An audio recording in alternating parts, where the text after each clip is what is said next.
రామగుండం ఎరువుల కర్మాగారం గురించి ఈరోజు pollution control board Hyderabad special task force సమావేశానికి ఫైట్ ఫర్ బెటర్ సొసైటీగా హాజరు కావడం జరిగింది.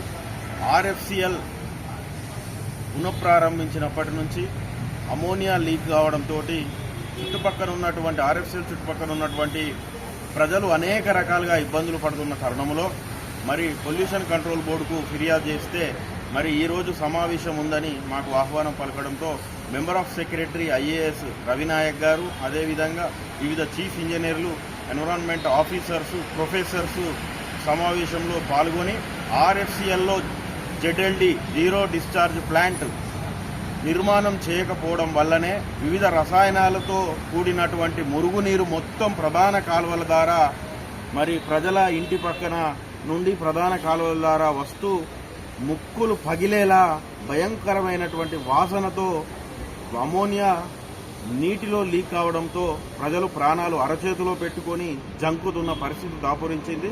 ఇప్పటికైనా జెడ్ఎల్డి ఏర్పాటు చేయాలి. అసలు ఆర్ఎఫ్సిఎల్ అధికారులు నిర్లక్ష్యం వహిస్తూ ఉన్నారు.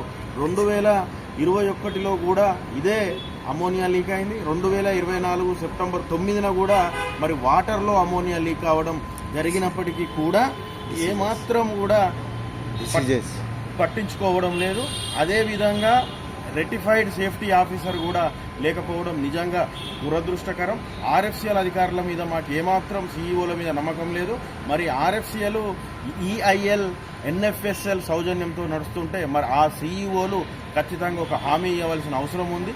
జెడ్ఎల్డి ఏర్పాటు చేస్తేనే ఈ ప్రాంత ప్రజలకు కూడా అన్ని రకాలుగా ఉపయోగం ఉంటుంది తప్ప మరి లేకుంటే సిపిసిబికి కూడా ఫిర్యాదు చేయడం జరుగుతుంది.